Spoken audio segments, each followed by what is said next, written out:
बिस्मिल्लाहि वस्सलातु वस्सलामु अला रसूलिल्लाहि अम्मा बाद रब्बि इश्रह ली सदरी व यस्सिर ली अमरी वहलुल उक़दतम मिन लिसानी यफ़क़हू क़ौली रब्बि ज़िदनी इल्मा। वुज़ू करने के बाद वुज़ू वाले आज़ा को कपड़े या रुमाल के साथ खुश्क करना जायज़ है या नाजायज़ है?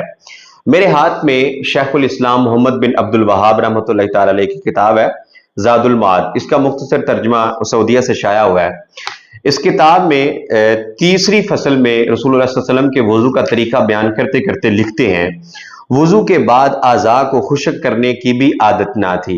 यानी कि नबी सल्लल्लाहु अलैहि वसल्लम वुज़ू कर लेने के बाद अपने वुज़ू वाले आज़ा को कपड़े के साथ साफ नहीं करते थे, रुमाल का इस्तेमाल नहीं करते थे। मौसूफ का मौक़िफ़ यकीनन उन रवायात से, उन अहादीस से माखूज़ है जिनमें वुज़ू की फजीलत को बयान किया गया है। जैसे कि सही मुस्लिम में हजरत अबू हुरैरा रज़ी अल्लाह अन्हु से रवायत है, रसूलुल्लाह सल्लल्लाहु अलैहि वसल्लम ने फरमाया, मोमन मुसलमान बंदा जब चेहरा धोता है तो चेहरे के सारे गुनाह, हाथ धोता है तो हाथ के सारे गुनाह, जब पाँव धोता है तो पाँव के सारे गुनाह उस वुजू के बदले में माफ कर दिए जाते हैं। गुनाह झड़ जाते हैं उस पानी के साथ, वुजू की कतरात के साथ। और अहादीस के अल्फाज हैं कि बंदा ऐसे वुजू के बाद निकलता है कि जैसे उसके पलड़े में कोई गुनाह बाकी रहा ही नहीं है।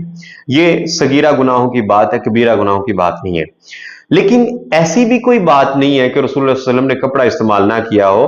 कपड़े और रुमाल के इस्तेमाल के बारे में एक आध हदीस जरूर मिलती है, जैसे कि इब्ने माजा में रिवायत मौजूद है। हजरत महफूज बिन अलकमा रहमतुल्लाहि तआला अलैह हजरत सलमान फारसी रजी अल्लाह के बारे में फरमाते हैं कि हजरत सलमान फारसी ने फरमाया, बेशक रसूलुल्लाह सल्लल्लाहु अलैहि वसल्लम ने जब वुजू किया तो वुजू के बाद अपने ऊनी जुब्बे को पलट कर उससे अपने चेहरे को साफ किया। यानी कि यहां से चेहरे को साफ करने का जवाज मिलता है। वुजू के अज़ा को कपड़े के साथ या रुमाल के साथ साफ करने का जवाज जरूर मिलता है। लेकिन इस रवायत के बारे में उलमा कहते हैं कि महफूज बिन अलकमा का हजरत सलमान फारसी से समा साबित नहीं है, इस वजह से रवायत ज़ईफ है। लेकिन अल्लामा बसूरी ने इस हदीस को सही कहा है, अल्लामा अलबानी ने इस हदीस को हसन कहा है, यानी कि काबिल हुज्जत है। इस हदीस से हमें कपड़ा या रुमाल के इस्तेमाल का जवाब जरूर मिलता है। मैं आपके सामने सहाबा इकराम के भी आसार रखना चाहता हूं। मसलन हजरत अनस और हजरत बशीर बिन मसूद रज़ी अल्लाह अन्हु के बारे में अल औसत इब्न मुंज़र में हसन दर्जे की रवायत आती है कि आप कपड़े और रुमाल का वुजू के बाद इस्तेमाल करते थे। इसी तरह हसन बसरी और मोहम्मद बिन सीरीन दोनों वुजू के बाद रुमाल से मुंह पूंछने में कोई हरज नहीं समझते थे। इमाम इब्ने कसीर ने भी एक रवायत का जिक्र किया कि हसन बसरी रहमतुल्लाहि तआला अलैह से किसी ने पूछा कि वुजू के बाद क्या कपड़े का इस्तेमाल जायज है, तो उन्होंने फरमाया हाँ जायज है, अगर कपड़ा साफ और पाक हो। इसी तरह इब्ने अबी शैबा में एक मशहूर ताबी का जिक्र है, हजरत असवद रहमतुल्लाहि तआला अलैह, वो भी रुमाल का इस्तेमाल जायज समझते थे और इमाम ज़ुहरी भी रुमाल और कपड़े के इस्तेमाल में कोई हरज नहीं समझते थे। यहां तक कि मसाइल अबी दाऊद में हजरत इमाम अहमद बिन हम्बल रहमतुल्लाहि तआला अलैह के बारे में लिखा हुआ है कि वो भी रुमाल के इस्तेमाल को जायज समझते थे। लेकिन इससे हटकर दूसरी तरफ इब्ने अबी शैबा में रिवायत मौजूद है, बहुत बड़े ताबी हैं अता बिन अबी रबाह, वो रुमालों और कपड़ों को वुजू के लिए इस्तेमाल करना बिदअत शुमार करते थे।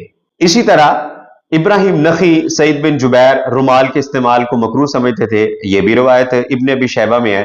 सईद बिन अल मुसय्यब बहुत बड़े ताबी हैं, इसे मकरूह समझते थे। हासिल कलाम यह है कि अगर आप वुजू के बाद वुजू के अज़ा को खुश्क करने के लिए कपड़ा या रुमाल इस्तेमाल करते हैं तो वो नाजायज नहीं है, गुनाह की बात नहीं है। लेकिन अगर आप वुजू के अज़ा को खुद ब खुद ही खुश्क होने देते हैं और कतरात को जमीन पे गिरने देते हैं तो ये अफजल अमल है। मुख्तलिफ आसार से, मुख्तलिफ अक़वाल से, नबी सल्लल्लाहु अलैहि वसल्लम की अहादीस से हमें यही मालूम पड़ता है कि अगर आप सर्दी हो गर्मी हो, अगर वुजू के अज़ा को खुद ब खुद खुश्क होने देते हैं, कतरात नीचे गिरते हैं, तो ये इंदल्लाह ज्यादा सवाब की उम्मीद की जाती है। ज्यादा इस बात की उम्मीद है कि हमारे गुनाह अच्छी तरह से गिर जाएं, धुल जाएं और खत्म हो जाएं।